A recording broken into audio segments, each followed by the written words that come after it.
Pilot साहब को तो ऑलरेडी सजा मिली हुई है, उनके पास तो कोई पद है नहीं, तो सजाएं आपका तो चल ही रहे इतने दिन तो से। किस ये मजबूरी देखिए में दिल बड़ा करना पड़ेगा। किस मजबूरी में उन्होंने ये इस्तीफा दिया मुख्य सचेतक पद से?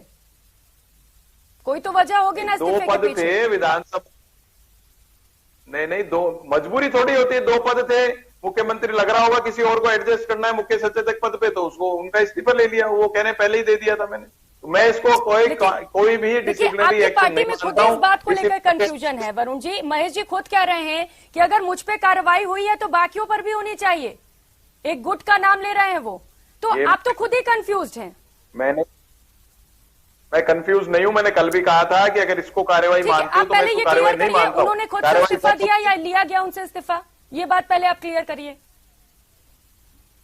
ये तो मुख्यमंत्री का प्रोरोगेटिव है, सदन के नेता है, उनको लगा होगा कि उन्होंने इस्तीफा ले लिया पहले। लेकिन वो तो कह रहे अनुशासन कार्रवाई हुई तो बाकियों पर भी होनी चाहिए। जिन लोगों ने पार्टी का इमेज खराब किया, पार्टी को कमजोर किया, उन पर भी कार्रवाई होनी चाहिए। वो तो खुद इस बात को स्वीकार कर रहे हैं। महेश जोशी का बयान है ना ये, तो हम थोड़ी बोल रहे हैं।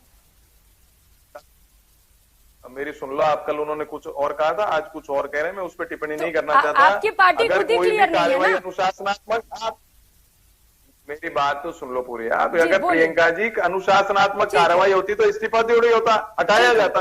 इस्तीफा तो आदमी दे रहा है, एक पद से दो पद है, एक पद से इस्तीफा दे दिया। और ये तो जब सबसे पहले तो ये पैमाना तय हो कि एक व्यक्ति एक पद है क्या, उसके बाद जब अनुशासनात्मक कार्रवाई की बात होती है तो अब मैं आप कह रहे हो महेश जोशी जी ने कहा उस पर आ रहा हूं। कल भी मैंने कहा था अगर 3 जनों का नाम आ रहा है तो तीनों को पद से हटाते। उसके साथ अगर वो प्रूव है कि भाई मानेसर गए थे सरकार तोड़ने के लिए, अगर आप पास प्रमाणिक है, वो चीज आप पास प्रमाण है, तो उन पर भी कार्रवाई होनी चाहिए। कार्रवाई तो यूनिवर्सल होगी जब भी मानी जाएगी डिसिप्लिनरी एक्शन। अब रंधावा जी क्या कह रहे हैं उसमें मेरी समझ से बाहर है, क्योंकि अजय माकन जी भी कहते थे वो तो इस्तीफा दे गए प्रभारी पद से, वो कमेटी समाप्त हो गई, दूसरी कौन सी कमेटी होगी जो इस्तीफा लेगी। ये कंफ्यूजन मेरे में नहीं है, कंफ्यूजन रंधावा जी को है, वो क्या कह रहे हैं। तो वो अभी पत्रकार लोग उनसे पूछेंगे, अपने आप आएंगे जब वो क्या इस बात को स्पष्ट कर रहे हैं। और आला कमान अभी जब अधिवेशन हो जाएगा, क्योंकि अधिवेशन में दबाव नहीं हो, तो ऐसे चुनाव जीतेंगे क्या आप लोग?